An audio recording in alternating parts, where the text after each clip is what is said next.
Pak kenal baik dulu waktu di Madinah. Anak buahnya. Ya,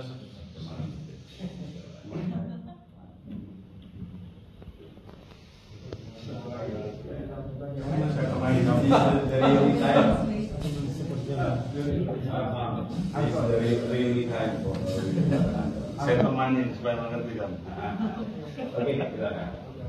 Terima kasih Father Eko, terima kasih everyone, Father Supir, terima kasih Father Anton, my good friend. Okay. I will speak in English. I hope it's okay. Father Anton will translate. My story happened long time ago actually. Ya, cerita saya terjadi beberapa tahun. I was only a 14-year-old teenager then. Ya, ketika saya berumur 14 tahun, I decided to take my vacation, my Christmas vacation with my relatives in Baguio City. saya ingin pergi ke Baguio, itu sekitar 500 kilo. I think 260. Oke, 360, around 300 kilometers. sekitar 360 km dari Manila Baguio itu. It's a mountain city, so the roads are like here. It's very hilly. Kota pegunungan ya, semacam Kecisarua itu ada naik turun, manurung bertopeng-topeng dan manurung. So on January 2nd, 1995. Tanggal 2 Januari 95. Tahun 1995 mengadakan perjalanan dari My cousins and I decided to have fun riding a mountain bike in a very steep hill in one of the streets. Keluarganya mengajak ke Baguio itu daerah seperti itu, mountain bike saja apa, naik sepeda gunung. Ya. So my cousin said that it is more fun to ride if we pedal a bit, so it would be faster. Ya, saudaranya mengatakan bahwa itu baik sekali untuk fun, rekreasi pergi ke sana. So this is what I did. I rode the bike very fast, but I lost control of the bike. I lost my balance and I hit on the brakes. Ya, ketika mencoba naik sepeda, tapi dia mengendarai dengan cepat sehingga kehilangan keseimbangan, lalu apa tembok? I hit on the brakes and then I flew. Whee! And I landed and I plunged headfirst to the pavement. I didn't fall off the cliff, but I hit my head very bad. Intinya bahwa kepalanya juga dia nabrak tembok itu cedera sih. I was immediately taken to the nearest hospital. I am still conscious. Dibawa ke rumah sakit dalam keadaan masih sadar. But at the hospital there were no doctors. There's only interns. Ya, tetapi di rumah sakit ternyata tidak ada dokternya. Because the doctors are usually resting on January 2nd because January 1st is very busy time at the hospital with all the firework injuries. Ya, sehingga tanggal kebiasaan di sana dokter tanggal 2 itu istirahat karena tanggal 1-nya tahun baru itu mengerikan sekali, sehingga rumah sakit banyak kosong. And there were no CT scan in the whole city yet. Oh ya, di daerah Baguio itu, kota kecil itu tidak ada CT scan waktu itu. They did an X-ray, which is a bit blurry, and they didn't tell them much. So they thought that I just suffered a minor injury, and they left me for observation. Even though I was crying and screaming in pain, they said, she's just shocked. Dan di sana hanya ada X-ray, tetapi ketika melihat hasilnya kelihatan ada benturan sedikit dan dia mengalami shock gitu. Several hours later, after 4 hours, after 3 hours, I began to throw up. Throw up. Oh, muntah darah. ya sudah. Suka. Oke. Oh, not suka, suka is pintar. Sama sekali. So, my relatives thought that there must be something bad that happened to me. And they wanted to take me to another hospital where they thought I could be given more medical attention. Ya, dan saudara-saudara mengatakan bahwa dia mesti ada sesuatu yang terjadi yang cukup berat itu yang dialaminya. But during that time, the interns didn't want to release me because they are afraid that they will be held responsible if something happened to me along the way. Dan akhirnya diputuskan tidak bisa pulang, waktu itu akan dilanjutkan dirawat di rumah sakit. So more precious times were lost as my aunts tried to negotiate with the people in the hospital, and so they can release me. Dan tantenya bernegosiasi dengan pihak rumah sakit supaya bisa melepas dia. The second hospital was just around 30 minutes away. But along the way, I lost consciousness. Ya, dan kita dibawa ke rumah sakit yang ada di sekitar itu, ada beberapa kilometer, tetapi dalam perjalanan ke sana dia mengalami tidak sadaran atau tidak sadar. Ya. Along the way, I lost consciousness. Both of my pupils became dilated. Apa itu ini? Mata, bola mata. Matanya itu Mulai kabur. mata mau kabur. Yeah. Nah. I do not know him in the Iya, ya. Okay, so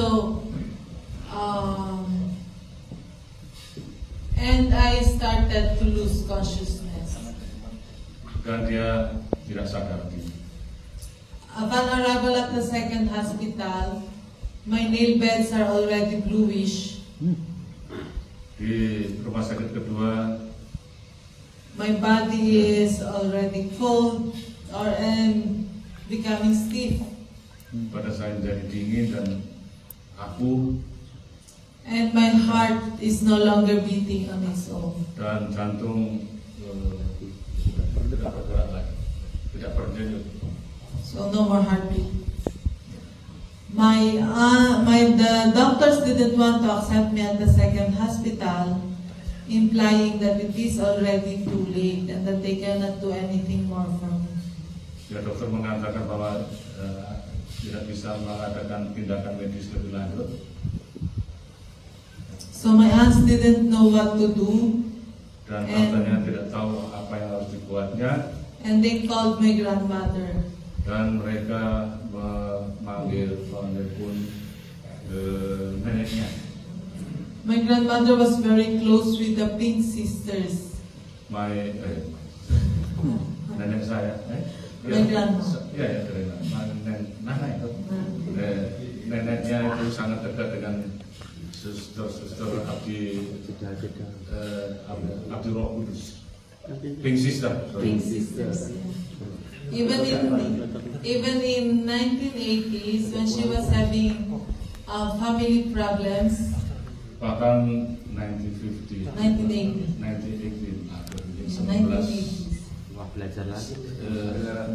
Langsung ke otak begini itu itu akan terjadi 1980, yeah. Ya.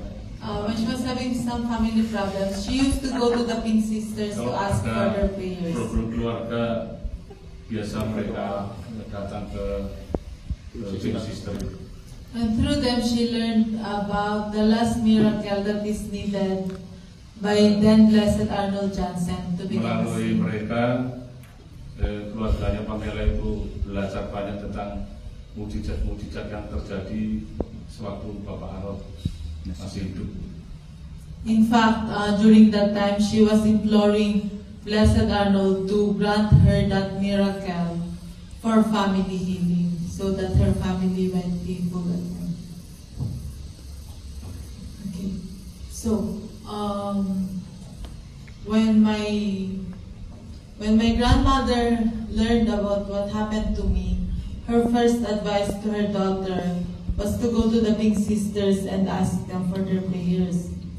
She also asked them to call the hospital chaplain so that the hospital chaplain can give me the final anointing for the sick. And she told them that the whole family should go to a good confession so that when they pray to God, their prayers will be on an expressway, no traffic. So, but during that time it is already too late, so the Pink Sisters is already closed. But my grandmother called the Pink Sisters, and after leaving a message to their voicemail box, she started praying to then Blessed Arnold Johnson. And part of her prayer was, Blessed Arnold, please help my granddaughter. And if it will ever be needed, please perform on her that last miracle needed for you to become a saint.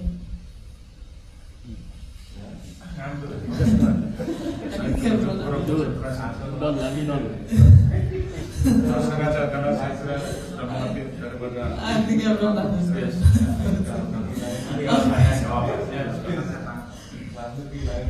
Don't worry, we can understand. Yes.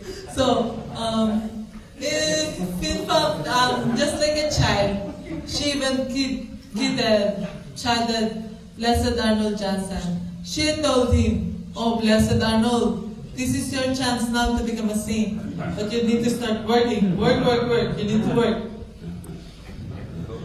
But after praying, it is as if the Holy Spirit was guiding my grandmother. She suddenly thought that she didn't want my care to be in the hands of the hospital doctors who are on duty, because she thought that they already gave up hope on me. So they will not do their best on me because they thought I'm already dying. So somehow she thought of trying to find another doctor who will take my case. But unfortunately, we do not know any neurologists or neurosurgeons in the whole city by that time. But she was able to find, by asking some friends and colleagues, she was able to find a certain Dr. Hernandez, who was a complete and total stranger to the family. When she called him, the doctor called the hospital to ask for a prognosis, and he was given a very hopeless one. I am still in Glasgow Coma Scale 6, I think. That's the lowest scale in coma. And I am still not breathing on my own. Although they had given me, they're trying to resuscitate me, my heart is still not back on beating on its own. And the doctor was having a family reunion during that time, and he lives a bit far from the hospital, so he didn't want to go to the hospital anymore. But unfortunately for him, my grandmother won't take no for an answer. She said, so she thought she will not put down the phone until the doctor agreed to take me or to see me in the hospital. So the doctor was just tired, I guess, and he said, "Okay, I'll go to the hospital and see your granddaughter." But according to the doctor, he only went to the hospital to console the family of my impending death. He did not have any intention of operating on me, because he said even it's a hopeless case already, so no operation is necessary. He arrived at the hospital. In fact, he didn't bring any of his medical tools with him, and he was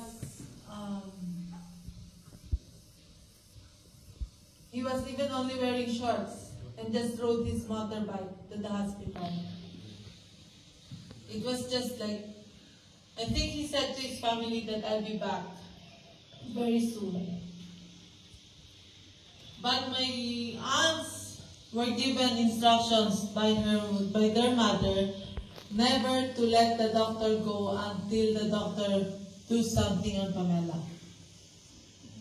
So the doctors were like trying to tell the family that he cannot do anything for me, that he needs to go, blah, blah, blah. But my aunts kept on begging him to do something and to stay. So the doctor was exasperated again and thought that if he could prove to them that I am already dead, that they will leave him alone.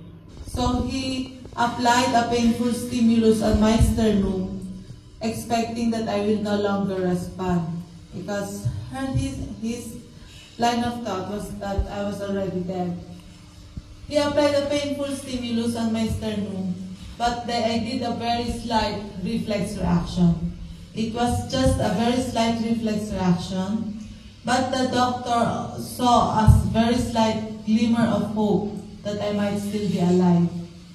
And while at the back of his mind, and with all his medical knowledge and background, he knew that even if he operated on me, there are only two possibilities.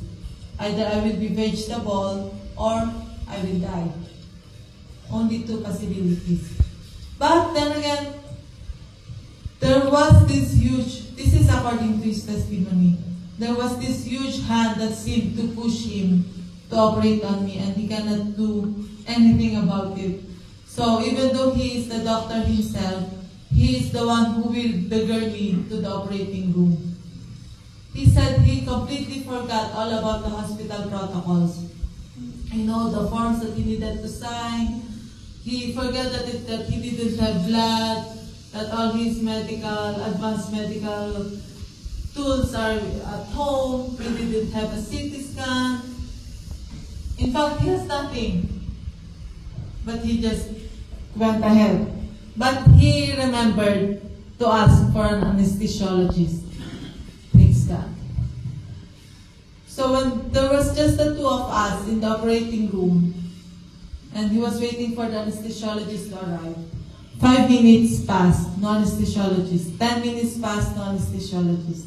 15 minutes passed, the doctors thought that if I waited 1 more minute, the chances for this girl will completely disappear.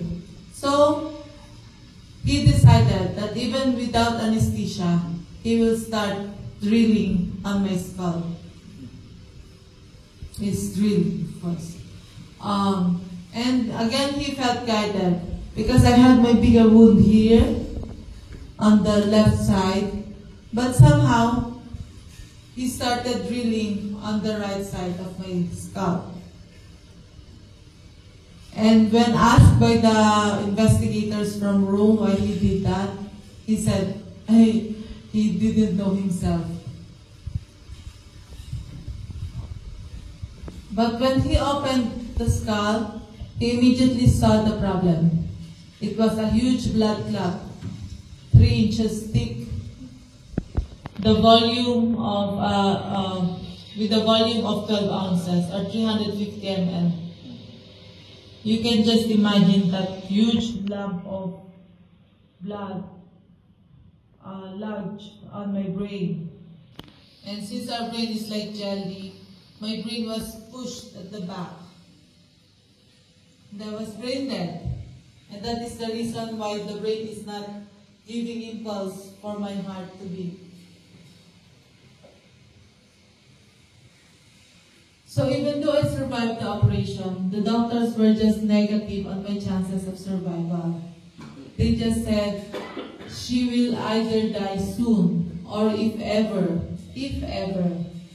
I will survive. At the most, I will be in a vegetable state. I will be blind, deaf, mute, unable to walk, unable to do anything. And that I will go back to the mental state of a 4-year-old child. They were basing this on at least three medical facts. First is that according to medicine, according to science, any person who did not breathe for more than 5 minutes will have slim chances of survival. And if ever she will live, at the most, she will be invincible. She will be a vegetative beast. That's why I did not breathe at one point only. I did not breathe for more than 30 minutes straight. Also, according to science, if any person suffers severe brain injury, that person needs to be operated and the pressure on the brain removed within an hour. I was only operated after more than 6 hours. And of course, the third scientific fact is that any person who is brain dead will have some effect on his or her body, right? I was brain dead for more than 6 hours. So, giving all of this together, they just didn't hope that they just do not have any hope that I will survive. Luckily, my aunts, my relatives didn't lose hope, and on the next day, on January 3rd, my aunts went to the Pink Sisters to ask them for their prayers. And during that time, the Pink Sisters were also preparing for the Novena intentions. They were also preparing for their Novena for the feast day of St. Arnold Janssen, right? Which is, of course, we know it's January 15. So from January 4 to January 12, my 4, 5, 6, 7, 8, 9, 10, 11, 12, my family prayed the Novena to the Blessed Arnold Janssen that the Pink Sisters gave them. And 3 days after that, exactly on the feast day of Blessed Arnold Janssen, on January 15, that was the exact same day that I woke up. And also on the same day, I was transferred from the ICU, where all my neighbors has already died, to a private room. At first, when I woke up at the hospital, half of my body was still paralyzed. No movement, even my eyes, and right now. But when I left the hospital on January 29th, the feast day of St. Joseph Reynolds, I could already walk and talk a little.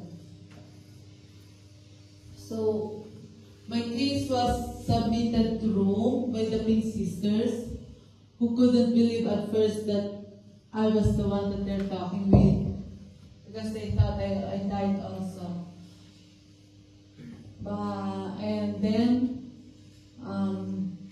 Rome took interest in my case, and after 8 years of diligent study and hundreds of checkups and investigation, my case was, as you all know, was deemed to be a genuine miracle attributed to our founder, Blessed Arnold Janssen, which was the cause for his canonization on October 5, 2003.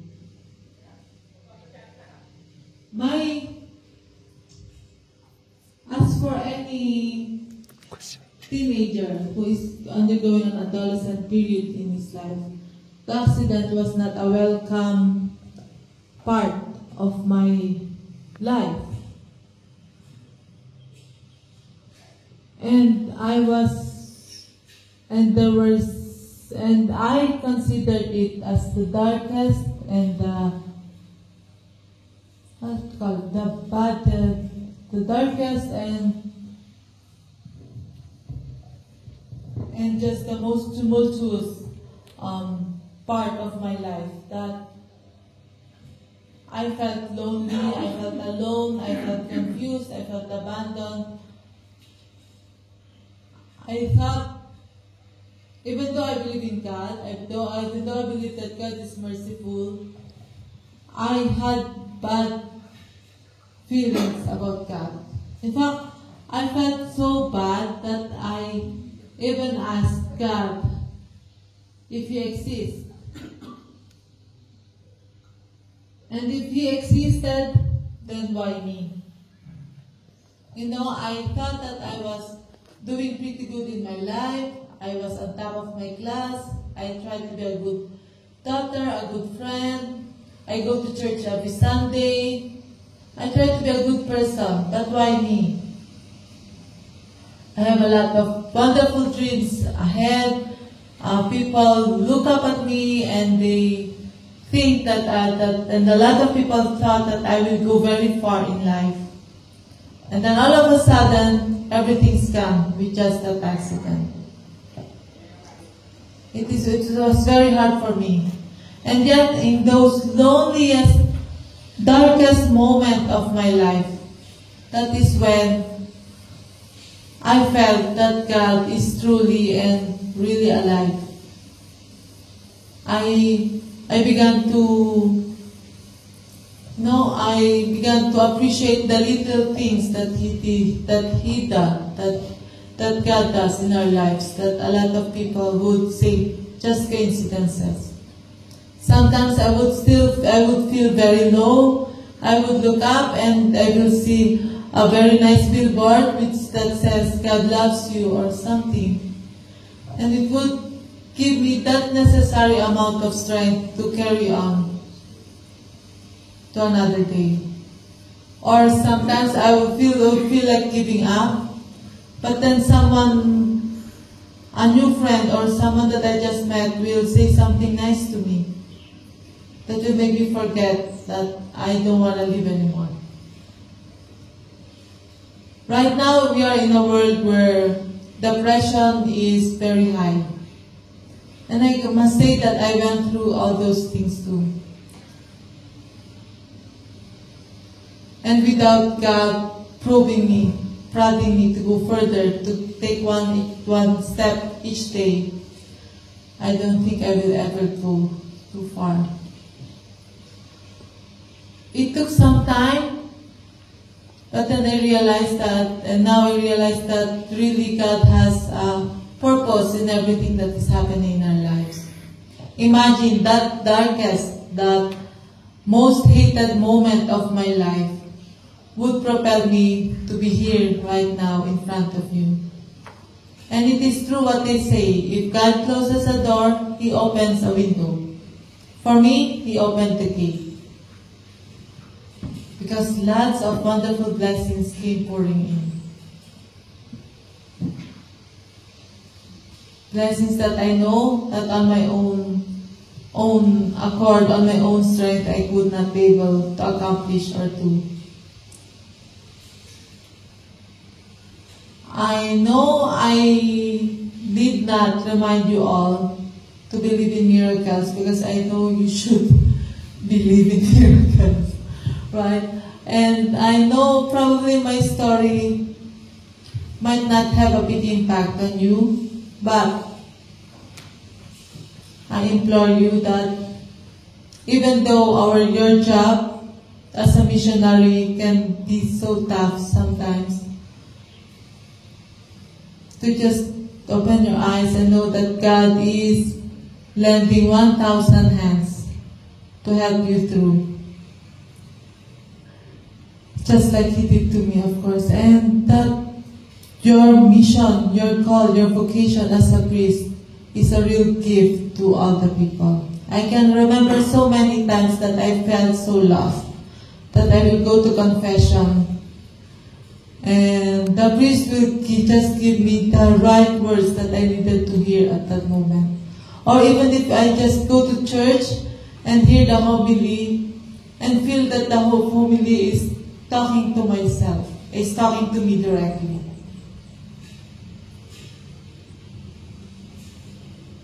We have a great vocation, and I really admire and appreciate each one of you. Yes, and I will be open for some questions. I left a lot of my story open so that you will not be shy to ask questions. Saudara mungkin terjemahkan dulu yang dari 12 tahun lalu shifting itu yang tertangkapnya lalu baru ya. Kira-kira yang dari poin-poinnya aja lah. Iya, maaf sekali saya tadi tiba-tiba terasa berat sekali. Kurang doa ya. Nah, intinya aja poin-poinnya. Intinya saya dengarkan tadi, pokoknya tadi karena kecelakaan karena itu naik sepeda itu, kemudian dibawa ke rumah sakit yang pertama tidak ada penanganan apa-apa, kemudian dibawa yang kedua baru ada X-ray. Nah setelah hari berapa itu tanggal 3-nya tadi itu dia mengalami apa tadi saya bilang hilang kesadaran dan memanggil tantenya itu yang dekat dengan SSPS Ambil. Nah setelah didoakan itu masih belum ada apa-apa, tetapi ketika tanggal 20 berapa tadi? Tanggal 15 dulu. Mana itu catatan? Tanggal 15 Januari itu dia bisa pas pesta itu dia bisa bangun dan dipindah dari ICU ke tempat perawatan. Dan pada waktu itulah memang sebelumnya itu suster waktu dimintai doa itu pas sedang menggarap bahan novena tanggal 15 itu.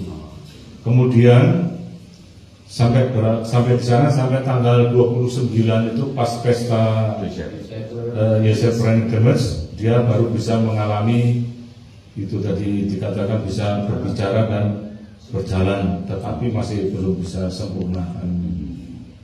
Dan setelah dokter tahu peristiwa ini, mengadakan investigasi tadi dikatakan dan mengatakan bahwa inilah sebenarnya mukjizat, karena menurut medis itu sudah tidak bisa ditangani, sudah jantung sudah berhenti, lalu impulsnya terus kehilangan cairan, di otak ada 3 benturan atau apa itu yang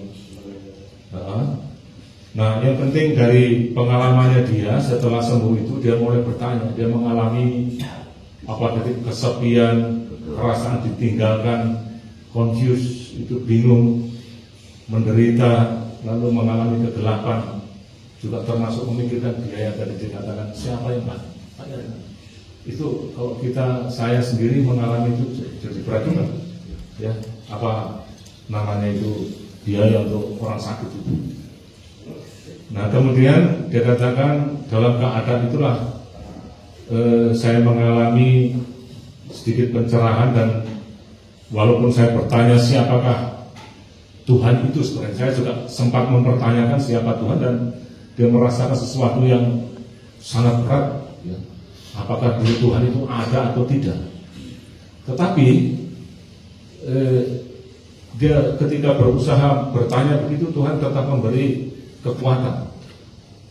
Dan dikatakan tadi dia tetap ada kepercayaan bahwa kalau Tuhan menutup pintu yang satu, dia akan membuka jendela. Kalau pintu dan jendela tertutup, dia akan membuka pintu garasi, ya, open pintu garasi.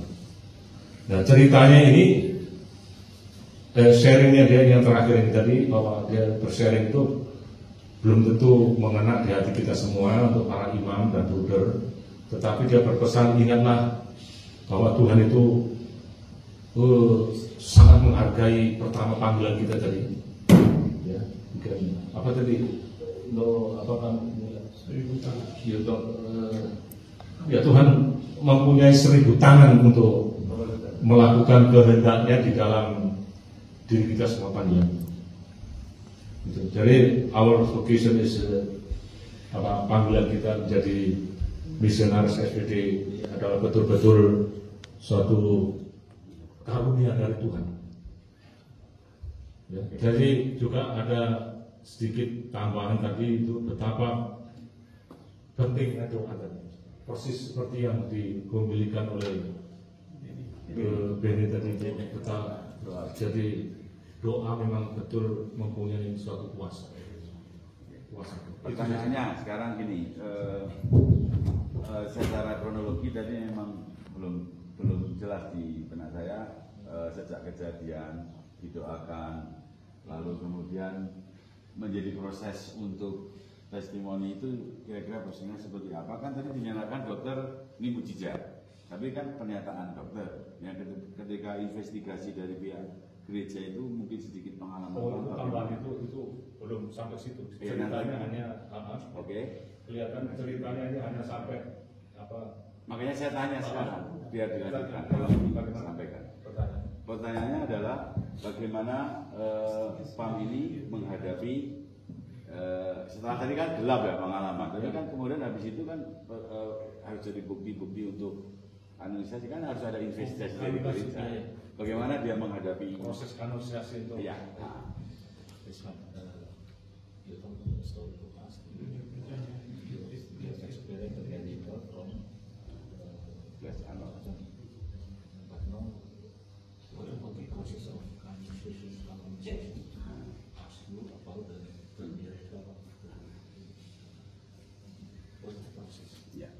Okay, the process for the canonization is very tedious. First, the Pink Sisters collected testimonies from the family, then from the doctors, from the hospital chaplain, and from anyone who may know anything about my case. Then they sent it to Rome, where it went through elimination process, I guess, because there were more than 1,000 miraculous cases attributed to Blessed Arnold Johnson already, even before me. So, and then when the causes for the saints took interest in my case,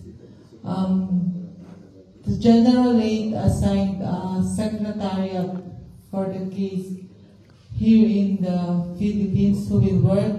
That was Father Stanley Platts. I do not know if some of you knew him, but Father Stanley Platts then, with instructions from Rome, took me again to second and third medical checkups to get opinions from a neutral doctor.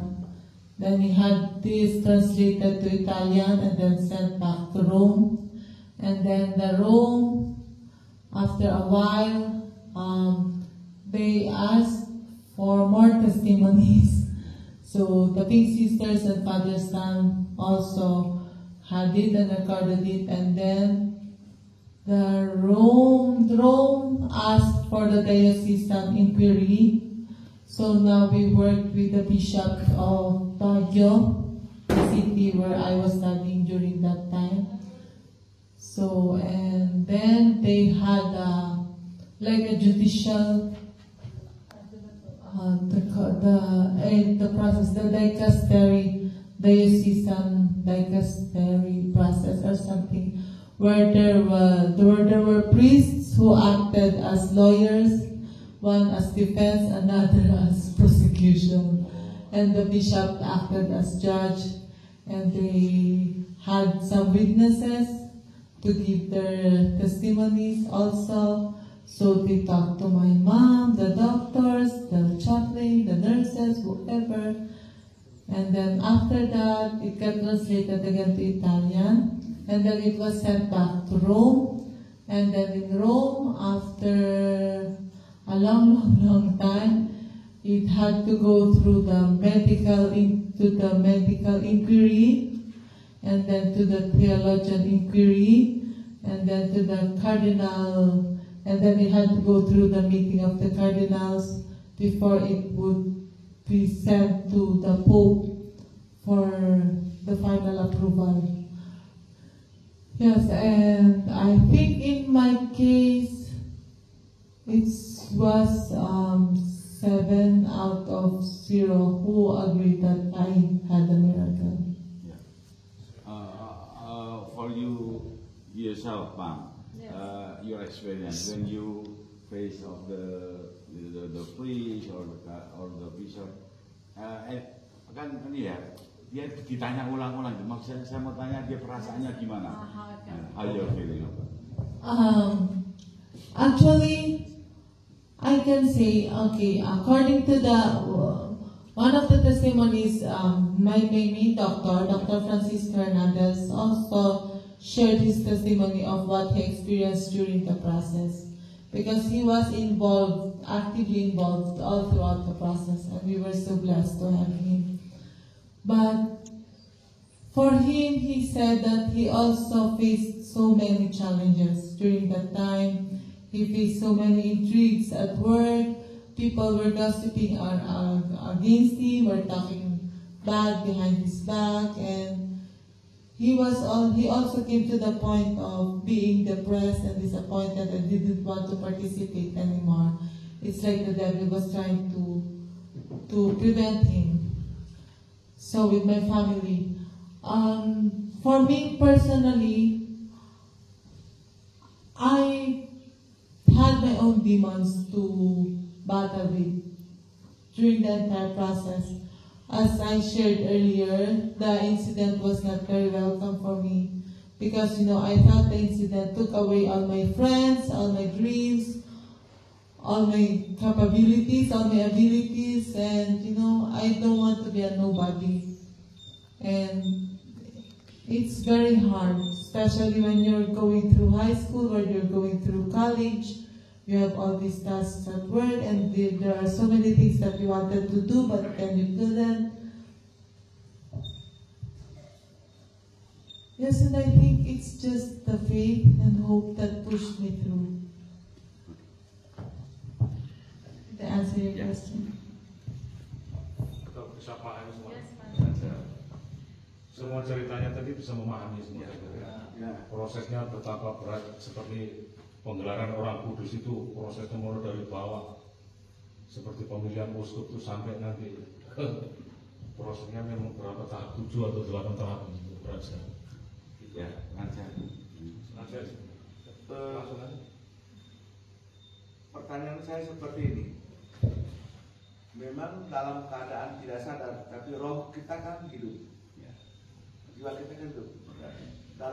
Dalam Pamela tadi kan setelah dia sembuh kan dia kecewa dengan Tuhan, mempertanyakan itu.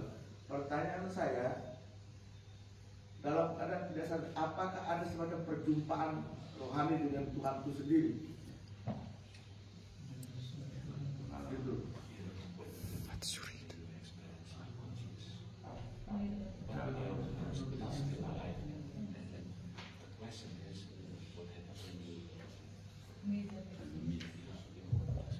So I think you're thinking about my near-death experience.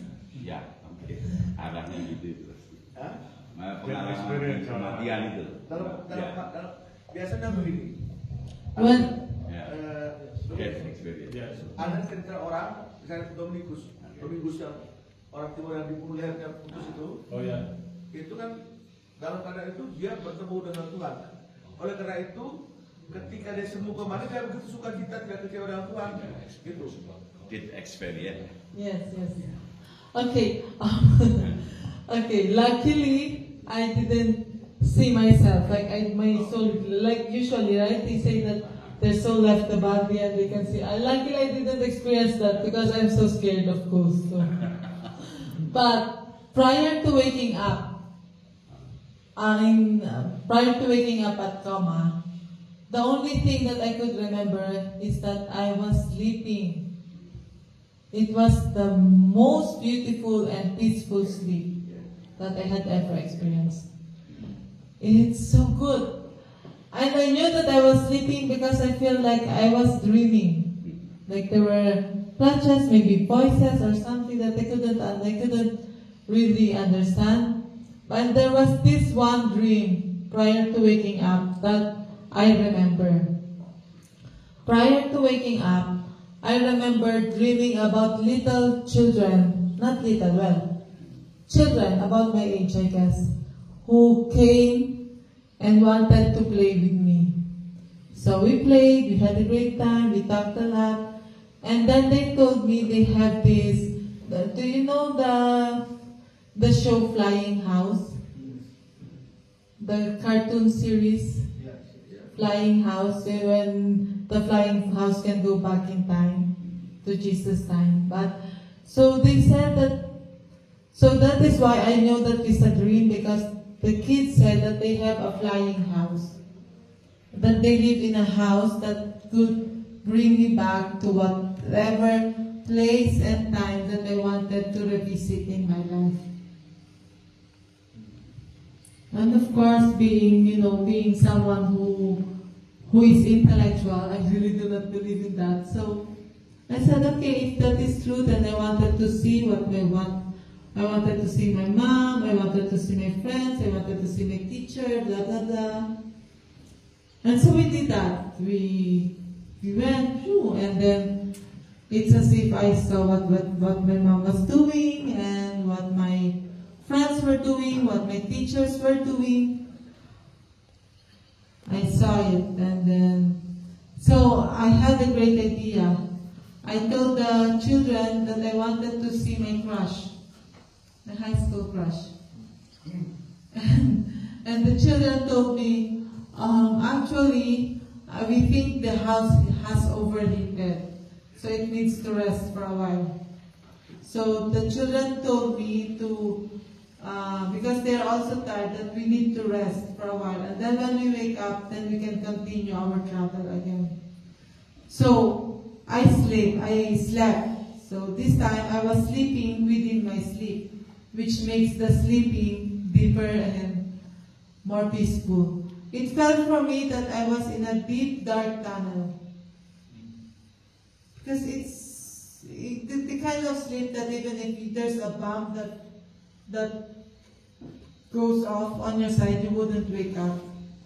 So I was protected by the tunnel. And at the end, I see there was this light.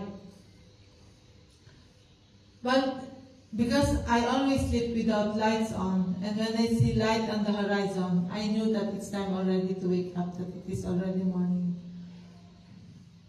So as I neared the light, I was even thinking, I wonder what time is it? Maybe I can sleep more for 5 to 10 minutes before it's really time for me to wake up. When I reached the light, I indeed woke up. But not the usual, but not what I was expecting. I woke up in the hospital bed. And because, as I said earlier, half of my body was still paralyzed. My mental capacity was intact, but it felt like when I woke up in the hospital that it is still part of another dream. Because my mom was there, and her cousin was there. And you know when we dream that it's like a mix of everything, a mix of people who shouldn't be there but is there. And I know that my mom will never go to Baguio because she has a rift with her mother-in-law, my grandmother, who lives in Baguio. And so when they told me, do you know me? Do you know me? Do you remember your name? Can you write your name? When they were telling me all of this, I thought it was just all part of a dream. When I learned that I met an accident, I didn't have any violent reactions.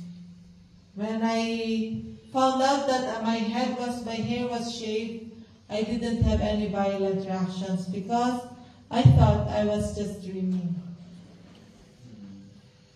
But then, well, as I said, half of my body was still paralyzed during that time, so I could do a little. The only way that my mom knew that I could hear her, that I could write or answer her questions is that she asked me to tap my ring in the railing. She told me, Pamela, if you can hear me, please tap your ring on the railing for yes. And 2 times for yes or 3 times for no. That was the very first communication that I had, tapping of my wing. And then I taught everyone how to do sign language. I do not know if you know that, but during my time it's very A, B, C, D. So from nurses to all who would come to my hospital bed to help us, I will teach them. So we will communicate through. When my mom saw the doctor, and she told me that I am awake and that I can hear and talk to her, the doctor thought that my mom is already losing her mind. So very gently, he invited her to go to his office and showed her all the extent of the damages, telling her that it's not possible for me to hear much more to respond to her. He told her maybe I was just reading lips, blah blah blah. But my mom was like, no doc, she can hear. She can even write her name or something. And the doctor still wouldn't do it. So the doctor told her, okay, I will come drop by her room later after I did my rounds. The doctor said that he was hoping that after some time has passed, maybe my mom will come to the realization of her own that she was not really talking to me. So when the doctor visited me at the hospital, he gave me a paper and a pen, asked me to write my name, asked me some silly multiplication questions or math questions or algebra questions, which is very silly to me because they are very easy to answer.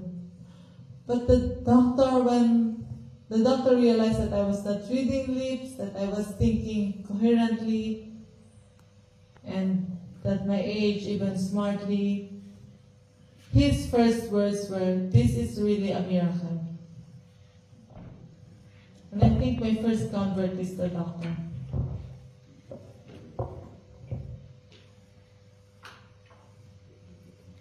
Yes, please. Okay, I have a question. I think this accident give you traumatic in your life. It is difficult to accept. As a teenager, you feel rejection and so on, and then you lose everything in your life. But how you go through all this experience and then you can accept this thing happen to you? Because I'm very sure it's very painful for you to tell this story through your life, isn't it? And then, you become useless. But I saw it now, you have confidence to tell everybody all these things. And then that's I'm thinking, how you go through this traumatic experience in your life, and then so now you can accept it as it happened to you. That's all. You know, I studied 2 years. I finished a degree in theology. I took a master's in pastoral studies, and in all those years, one thing that I really learned and that was ingrained to me is that God is present in our lives. Then that when we say human being has dignity, it's just not about rights and responsibilities and things like that. It is because we are made in the image and likeness of God. And my accident taught me, my experiences taught me precisely that. That if I'm feeling so down, if I look around, then I will realize that there is an image of God trying to reach out to me. It is, as I said earlier, sometimes I'm feeling down, I go outside, I walk the streets, and then I will notice someone being very kind, doing something inspiring, like giving alms to a beggar, and I will feel inspired.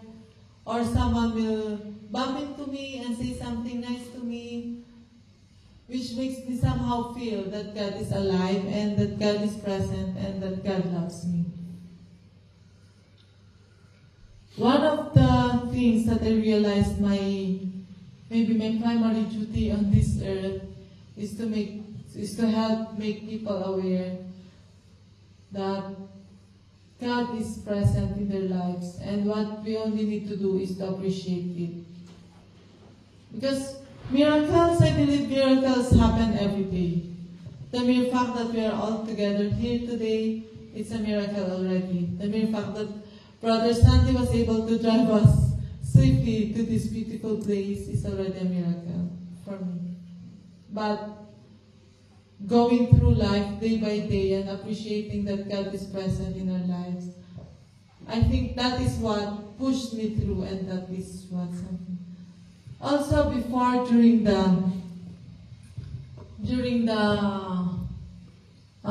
those difficult times, I found consolation in writing poetry.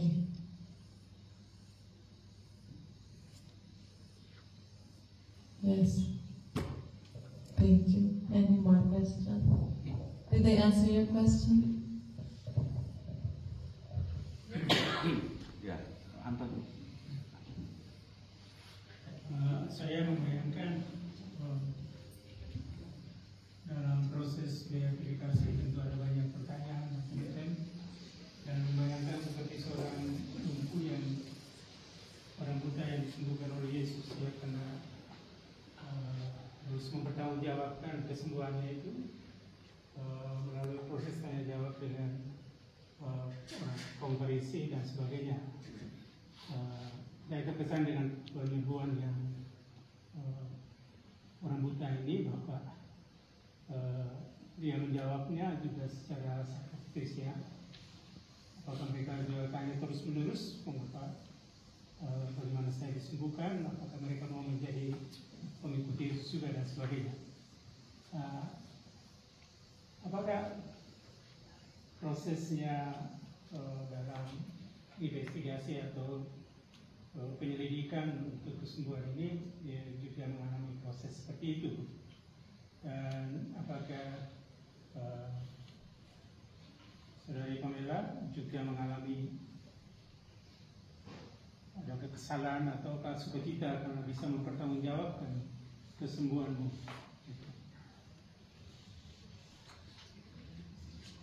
Apa reaksi dan ketika dalam penyelidikan untuk mempertanggungjawabkan kesembuhan, sehingga Bapak Rurus Jansen bisa diidentifikasi?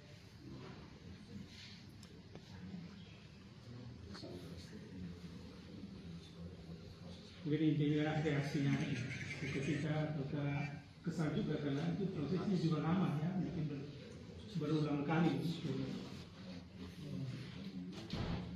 supaya lebih mantap dalam mempertanggungjawabkan kesembuhan.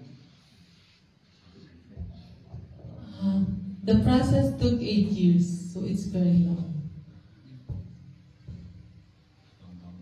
I think this accident has taught me to be patient. Just like St. Arnold Janssen. St. Arnold Janssen works very slow. It took him years to decide on doing something, right? And I think I learned to be patient on how God will unbox or unwrap my life, what is happening in my life. So yes, it may took God a long time to unwrap what is happening to me. Why is this happening to me now? And that I need a lot of patience. But it's like unwrapping a gift. Once the gift is unwrapped, you will be very happy because there's a gift, there's a beautiful gift inside. I know it's hard to be patient. I am, maybe at the start of my journey, I am very impatient too. Saya berangkat, memang dia mengatakan bahwa proses untuk mempertanggungjawabkan itu kan bertahun-tahun, bukan hanya 1 tahun tapi bertahun-tahun. Seperti tadi dikatakan, seperti mulai dari keluarganya sendiri, dokternya, kemudian uskup di Baguio, kemudian kuria dari Roma yang datang mempertanyakan, masih kemudian kardinal, kemudian baru ada tim yang menjemput dia untuk menanya itu di macam pengadilan terakhir itu ada tadi Diabolos, panitia yang membantu Diabolos dan Angelus itu apa namanya? Panitia yang mencari kebaikan betul itu mujizat atau yang melawan. Itu prosesnya sama dengan proses penggelaran beatifikasi dari Bapak Anut. Itu intinya begitu. Dan selama proses ini dia tadi kan mengalami berat sekali. Dia mengatakan tadi itu dia ini orang yang tidak sabar sehingga perlu banyak kesabaran. Tadi sempat disebut tadi itu diceritakan di tempat lain itu bahwa dia mengalami stres banyak itu karena dalam perkembangan dia sekolah itu ada banyak gosip itu tadi. Jadi dokternya digosipkan dengan dia yang macam-macam. Itu. Lalu tidak hanya biaya, tetapi juga itu tadi sebelum terjadi kanonisasi itu hidupnya memang berat sekali. Itu dia dan mamanya itu. Begitu. Jadi merupakan baginya ini proses ini merupakan satu hadiah pemberian atau apa tadi gift yang memang harus diterima walaupun itu prosesnya banyak menyakitkan juga memerlukan kesabaran. Itu aja.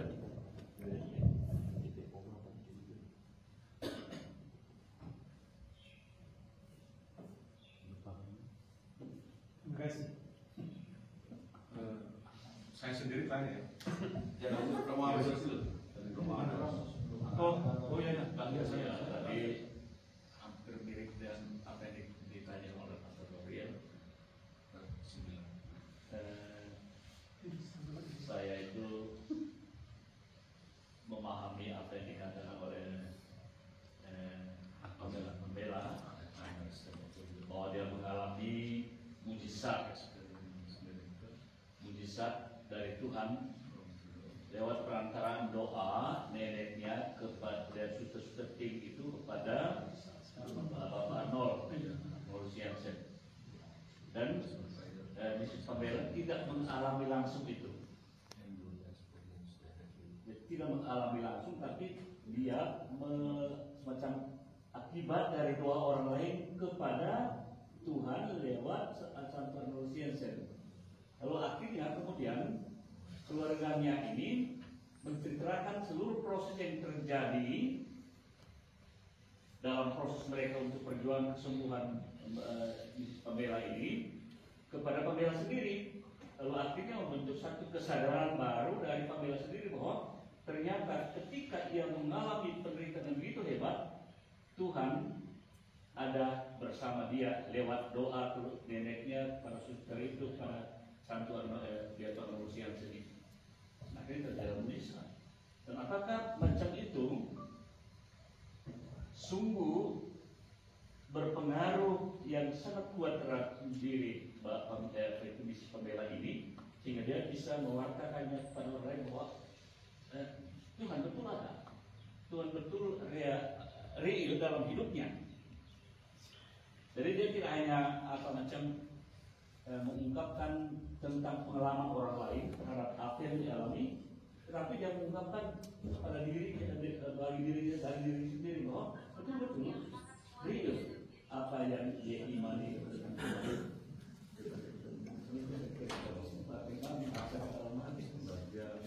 Ada alat itu menerjemahkan.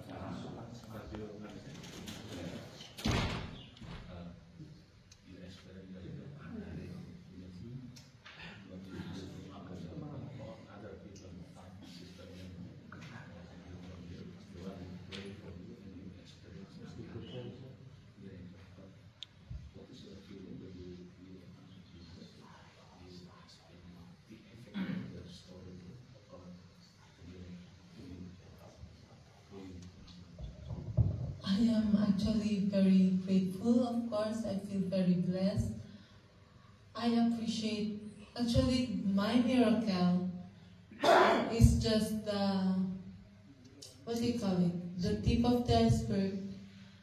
Because the miracle also somehow had an effect to the people around me. My grandmother and my mother reconciled. They learned to appreciate each other's bad habits because of the miracle. Because of the miracle, my mother learned to appreciate how insistent my grandmother was. Because for her, if not because of my grandmother insisting and insisting and insisting and insisting that this be done, which can sometimes be very exasperating. So my mother was able to appreciate that character trait of my grandmother. At the same time, there's also a family cohesiveness. My mother is probably, a lot of people said that the miracle is really for my mother. Because my mother grew up to be a very strong, independent woman. She is a single mother, and she had to go through a lot of hell just to be able to raise me up and to be able to get a good job. When I had the accident, our life was just starting to get better.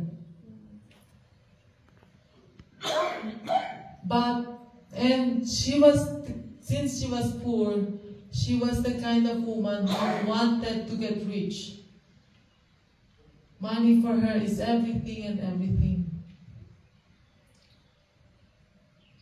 But when the accident happened, so she was always sitting beside my bed in the ICU, singing me songs and trying to reflect on our relationship, because we did not have also the best relationship. My mother is very tough. She is like Amazona.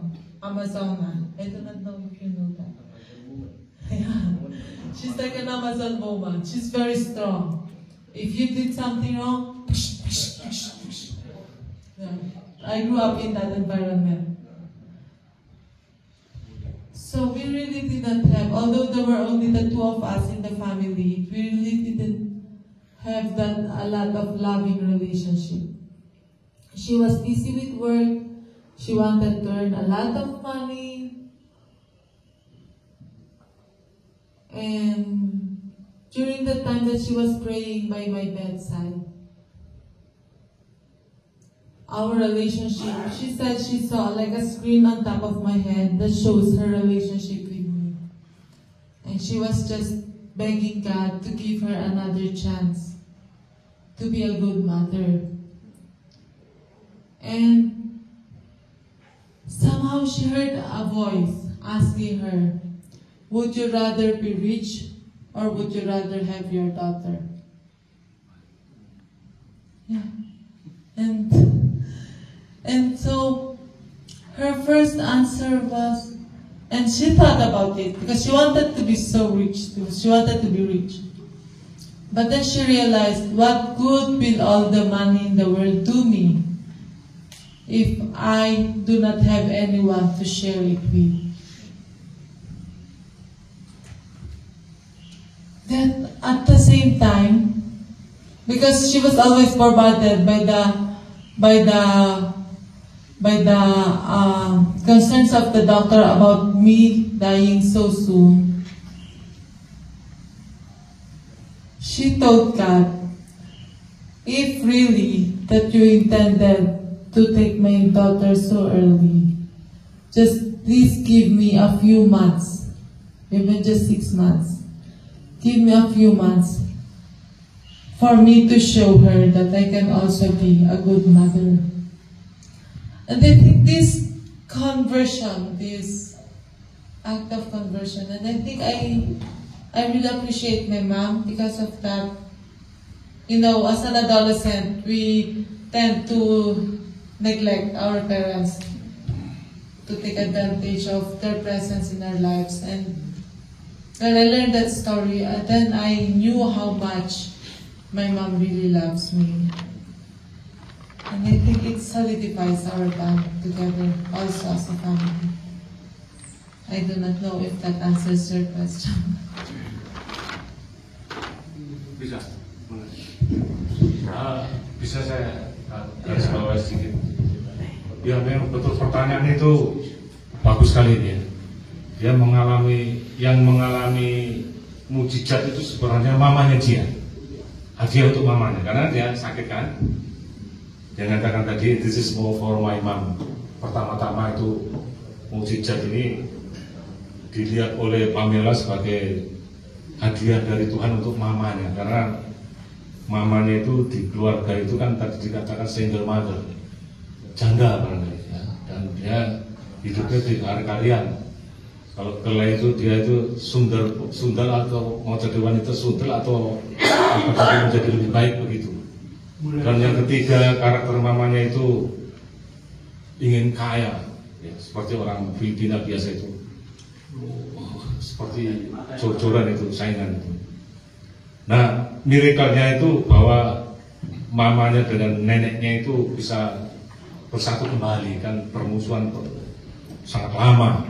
Jadi ada semacam rekonsiliasi di dalam keluarga itu sendiri. Itu menurut Pamela yang dirasakan efek dari mujizat itu begitu. Ya di samping ada tadi gosip macam-macam, ada perjuangan barangkali di kata-katai macam-macam di sekolahnya, tapi mujizat itu membuat dia juga rekonsiliasi dengan mamanya. Dia menjadi sering tertawa berdua, karena mereka hanya berdua. Itu aja. Tambahan dari saya, kalau siapa tahu.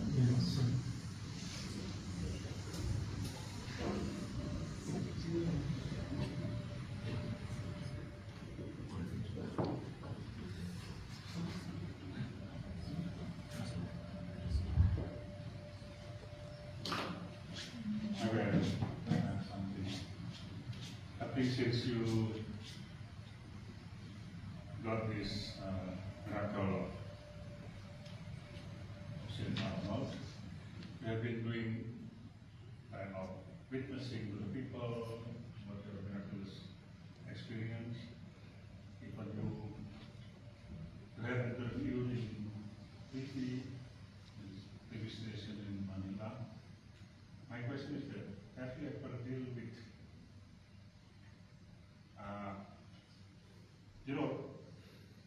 the response of the people are different. Yeah?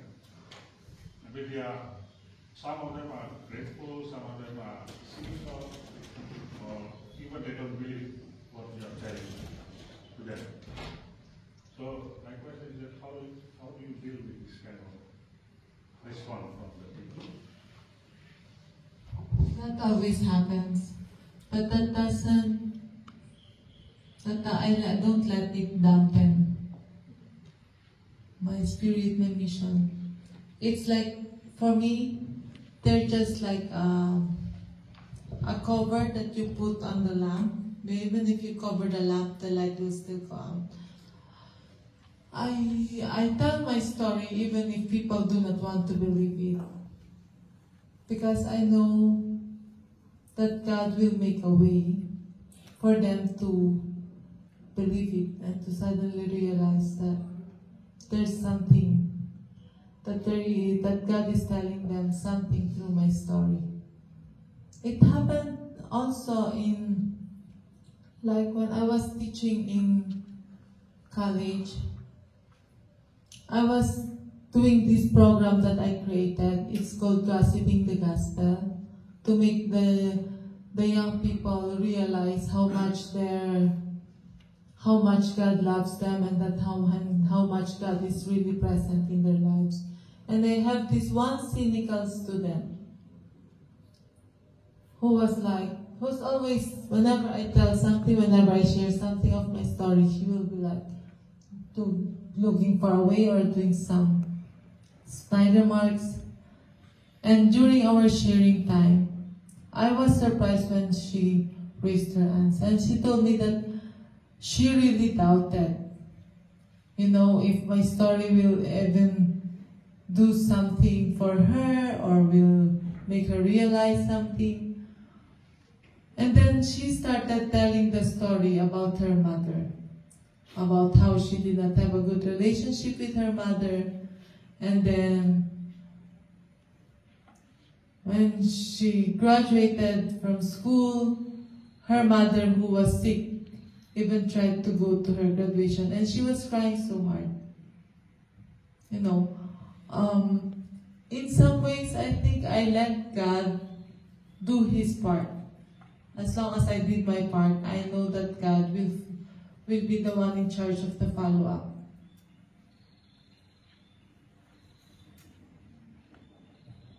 Probably the same with Blessed Arnold Janssen, right? When he needs something, as long as he knows that he already did everything that he can, he let God do the rest. Like if he needed fun, he will just plant something, and then if something comes out of it, he will thank God. If something does not, he will say that it's because he's not worthy. And I think in life I have already taken also that kind of attitude, that complete dependence in God's provision. Thank you. More?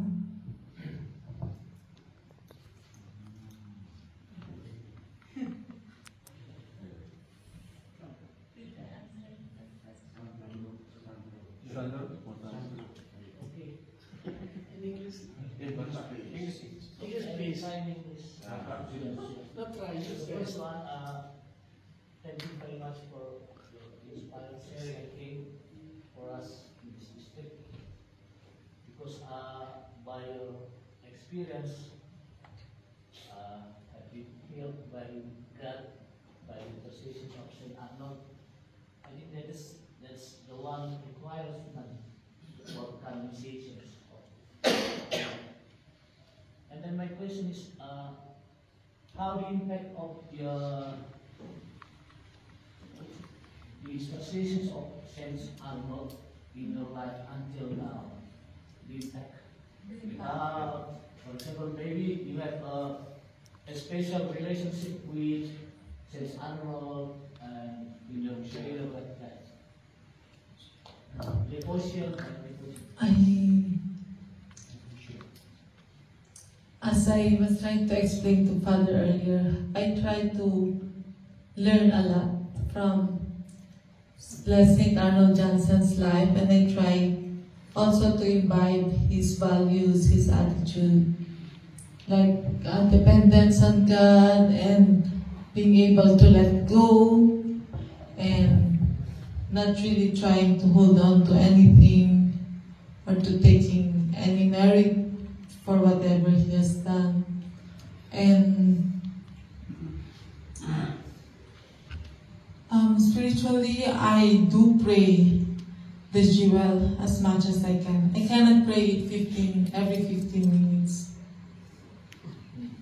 But at least I pray it every day, once a day. Whenever I feel bored, whenever I travel, whenever I feel doubtful, I feel that the jewel is very helpful for me in my growth as a person.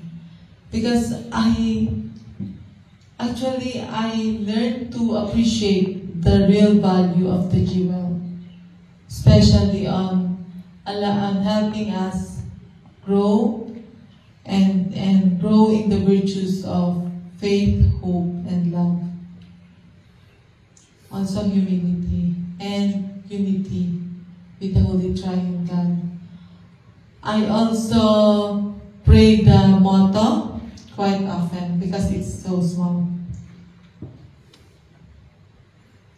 I do pray over sometimes to people when they are sick, they come to me and ask me for prayers. And to be honest, I find that praying the jewel and the prayer motto is very, very effective.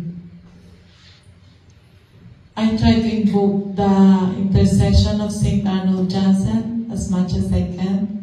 Even in the church, when I say the Mass, when the priest raise up the bread and wine, and he says, through the intercession of our beloved saints, in my mind, I always insert Saint Arnold Janssen and Saint Joseph Fernandez.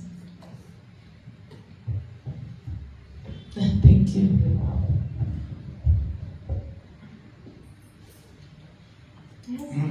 Okay, as you told us your story during the accident happened, you said the 15th of January starting conscious, and then the 29th of January starting walk. For me, it is a miracle from both of these saints, Arnold and Joseph Fernandez. And then I want to ask you, every time you celebrate St. Arnold and St. Joseph, how do you feel? You feel, this good saint, I got a miracle or something, and then do you have any celebration for yourself, especially those 2 days? Yes. Actually, I celebrate my second birthday on January 15. It's my second birthday, so I have 2 birthdays. So, well, so you're looking at the younger me, only 20 plus. Yes. No, I'm only 29 years old. Thank you. So, I think Saint Arnold Janssen and Saint Joseph Fernandez really work together. It's funny because Saint Joseph Fernandez, the miracle for Saint Joseph Fernandez is already before Saint Arnold Janssen's miracle was approved. So I think probably Saint Joseph Fernandez was also helping Saint Arnold Janssen. So that it can be canonized already. Yes, yes. Hey, you come here. I ask you. You said that. You said that the miracle about Arnold Janssen not only happened to you and somebody in Japan, Peter. You said Jun Yamada, no. The other miracle, it's for Saint Joseph Fernandez, Jun Yamada. But you said not only you and him, but thousands. Okay, so when I was my case, so they showed us a book around 1,000 pages of all the summaries of all the cases being attributed to Saint Arnold Janssen. So I feel very blessed that out of those 1,000 pages of summaries of miracles, my case stood out. So there are 20. Jadi ini bukan satu-satunya, sebelumnya sudah ada banyak sekali. banyak. Saya baru tahu. Tapi bahwa case-nya family begitu langsung. Because I think for the canonization, the miracle that needs to be approved goes through really rigid process.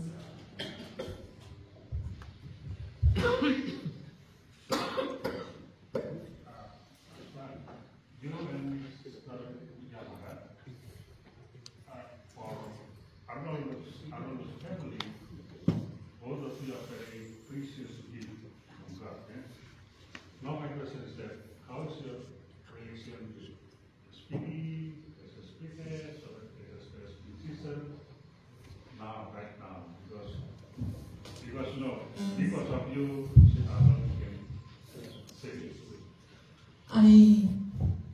I always want to consider myself as part of Arnold's family. Sometimes I even ask the priests when they ask for my name, or when they ask for my number, I'll write in the name Pamela Avellanosa SBT.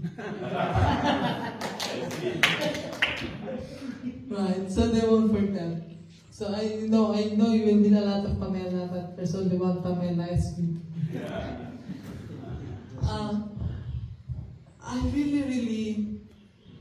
I think I have a good relationship with SVTs, given the fact that I am here right now. Also, I am a part of the Associates of the Holy Spirit Sisters, and with the Pink Sisters, we always support the Pink Sisters in the Philippines. But to be honest, I would like to give more, to be more for the mission. One of my ardent prayer was to be part of the SVT work, of the SVT mission. That's why I was telling Father Echo last night that, if you need an English teacher here in Jakarta, I will volunteer. I will teach for free. If you need a theology professor, I can also do that, even though it has to be an English course. But yes, I wanted, or if I can be assigned in a parish, help build a parish, do catechism and whatever, my ardent desire is to be part of the mission. It is something that is born, the desire to be part of the mission. I think even when as a little child, it's already ingrained in my heart. But after the accident, the seed grew up and grew. Yes. So I thank you all very much for giving me the opportunity to be here with you and hopefully to share and to inspire. You are on SVT now. NSFTD, have you been to our site? Yes, I've been to Style twice. Wow. You should come. I went to Style the first time during the canonization. And then during the World Youth Day in Germany, I stopped by Style and stayed there for a week. And how about your experience in one of Experience with Saint Arnold Janssen. Okay. Actually, there is a story. Personally, I didn't see. I know that Saint Arnold Janssen is always working with me. But there was this time, before the canonization, that I was, that if everything is done already, since he's already getting canonized, and I started to doubt if what more can I do for you? And then, do you know Father Jerry Orbos? I think a few of you here. So he does a pilgrimage mass in his hometown in Pangasinan once a month. So one month before the canonization or after the canonization, I was invited to go with him to share my story at the Manawag in Pangasinan. Manawag is a pilgrim site, so I think more than thousands of people go there for Mass. Like hundreds of people per Mass. So I went there. I was still a bit sleepy because I only slept for 2 hours and then walked towards the church. And after the Mass, I was just standing among the crowd, and Father Orbos just said, today I brought with me the miracle child of our founder, blah, blah, blah, blah. She's the reason why our founder will be canonized. Pamela, are you here? So I raised my hand, and it was like, after the Mass, if you want to talk to Pamela, ask her to pray over, it's okay, she will be here. But I think the people only heard miracle and prayer. And even before the Mass finished, people were touching me, pointing in all directions, and it's really getting rowdy. So I was like, please, just one at a time, because I feel my energy getting drained during that time, honestly. And I feel like I will fall down. But there was this group of Filipinas they were in a van when they heard the announcement. So their leader told them, "Can you see what is happening there?" So the woman went into the church. The moment that people were touching me or pulling me from one place to another, and the girl said, "I saw there was just this old priest praying over people or talking to people. There was this old priest in the middle of the church in white." And they were like, "Oh no, I heard it's a young woman. It's a young Filipina." And so he asked another person to see who is giving the blessing, and the woman came back, "Yeah, it's an old priest in white. He's wearing white." So they thought that, so many people, why don't we just wait for a while and wait for her to finish everything and just go at the back of the church? You guess. He's bald. Yeah, he's an old priest. And then after the mass, they went at the back of the church where they found me praying over people. The woman came because her staff is being possessed by something, and so he pushed one of his assistants to ask for my prayers. And as soon as I touched the boy's forehead, he suddenly collapsed. And so all of them didn't want to talk to me anymore to find out where the old man is. So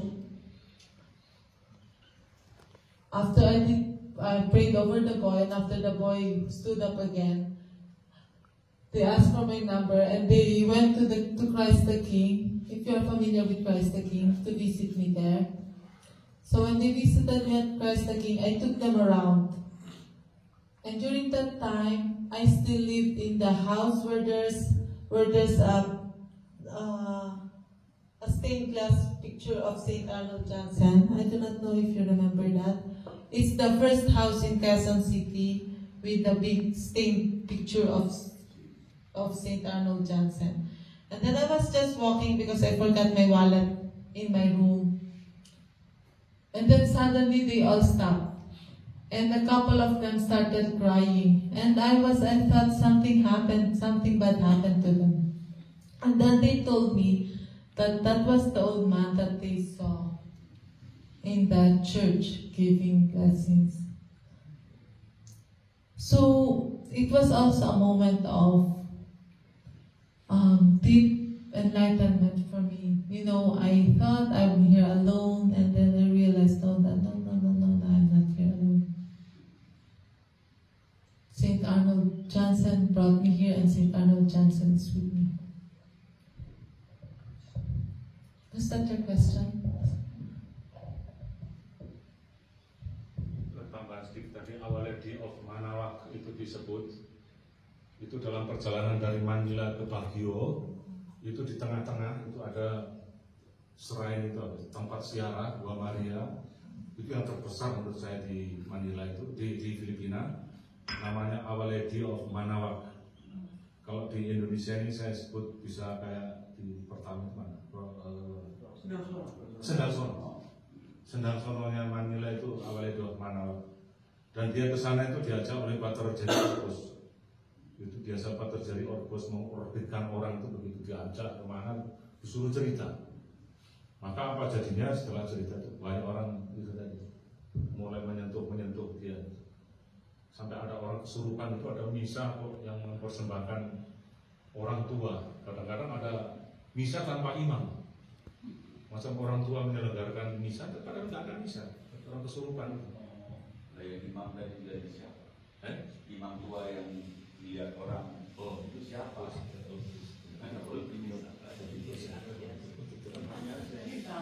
Itu siapa? Jadi old priest tadi aslinya ternyata itu orang itu melihat Arnold Johnson sendiri. Iya, itu maksudnya. Iya, iya.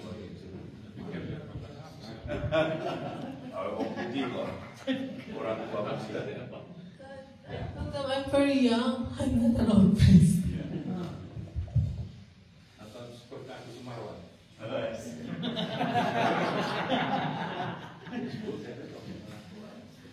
Actually, the people were, because the girl didn't know St. Arnold Johnson, so we thought, oh, someone who looks like Padre Pio or something bad. He just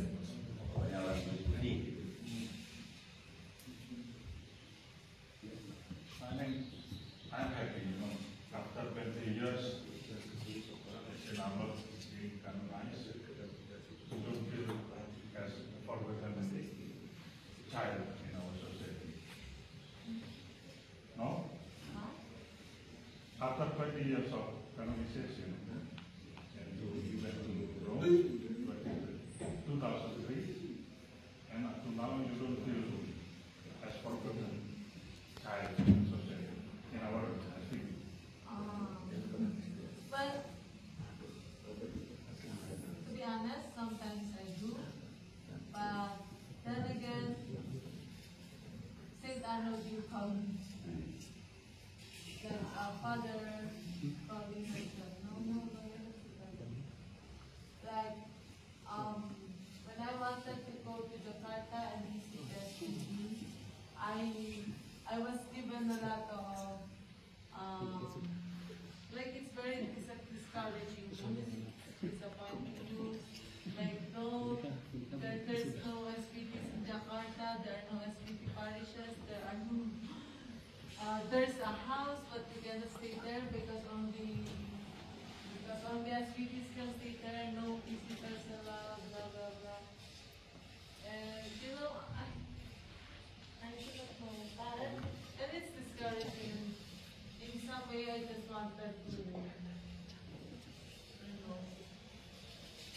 And when I booked my ticket, I was like thinking, if SPDs will not see me, if I cannot see the SPDs, then I'll just go stay at Bali or somewhere. Then that's what I said to Father, right, Father? That if the SPDs won't be able to, then I'll just go. At least, I hope that I'll be able to meet some SPDs soon. Because when I went to Brazil, I wanted to visit the SPG parish there too, but they said that they don't have time. And that was sad during those times, but when I'm with the SPG, I feel, when I'm with the SPG or SSPS, or when I'm with the Arnoldus family, I feel like I'm part of the family. Maybe just probably.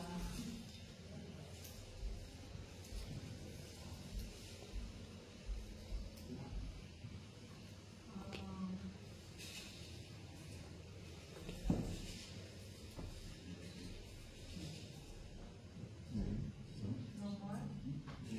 Hungry? What will give you wrong information like this? You said that nobody was already From Catholic faith, I do not know. Yeah, because I asked one of my friends to ask the Indonesian state.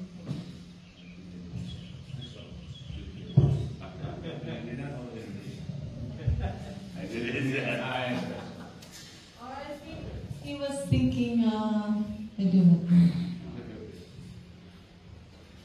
That's why when I first emailed Father Echo, I told him if I can meet, I can stay in a hotel nearby. I cannot be accommodated. I just want to visit the SPD, see how my brothers are doing. Yeah. Well, brothers, I mean fathers, but brothers. Ya, saya kira cukup, brother. Ini sudah mau jam 10. Terima kasih, Islam. Diterjemahkan nanti ya. Terima kasih, ini luar biasa dan menegaskan bahwa Islam Mela ini sebenarnya juga adalah bagian dari kita. Dia sendiri mengatakan, menganggap diri bahwa di belakang namanya ada SVD itu berarti memang bagian dari persaudaraan kita sebagai anak rohani dari Saudara Jansen. Dan kalaupun memang ada hal-hal yang mungkin yang dia dengar tidak sesuai, ya kita semua sebagai SVD tetap welcome, tetap mengapresiasi, ya, belajar juga dari pengalaman rohani ini. Selain nanti di distrik, saya sudah share juga di grup kita, itu nanti Pamela juga akan mengunjungi sama saudara Soferdia. Actually we have two lay partners in parishes, and then we call here Soferdia, and Soferdia is like lay partners. You can visit them this evening, also tomorrow evening into Paris. And the last parish tomorrow you will visit the parish that the name is St. Arnold Jansen Parish. Yeah. Okay. You can visit them tomorrow. Baik. Ya. St. Arnold Jansen Parish, please, Father Sipri Watu. Thank you for having me. You're welcome. Okay. Ya, baik, kita akan break. Terima kasih Romo Anton, dan Romo Anton nanti bisa memfasilitasi juga untuk besok ke Arnold Jansen, ke Paris. Saya mohon maaf, otak saya tadi itu saya studi. Berat sekali. Enggak, sebenarnya begini tadi itu modelnya menerjemahkan itu nggak usah langsung terjemahan, kita semua tahu cuma inti itulah. Buku dan sama kelas ini masalah. Pakai betul nggak ada siap. Ya, Romo, habis ini kami masih sebelum sampai makan siang masih warna sari. Silakan Pak, apakah kita tunggu dulu sebentar?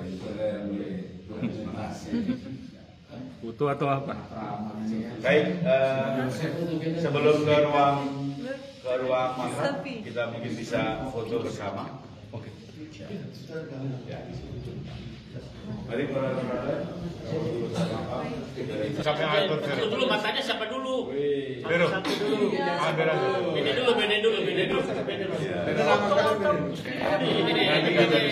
tidak percaya kan muncul tuh kalau Ayo.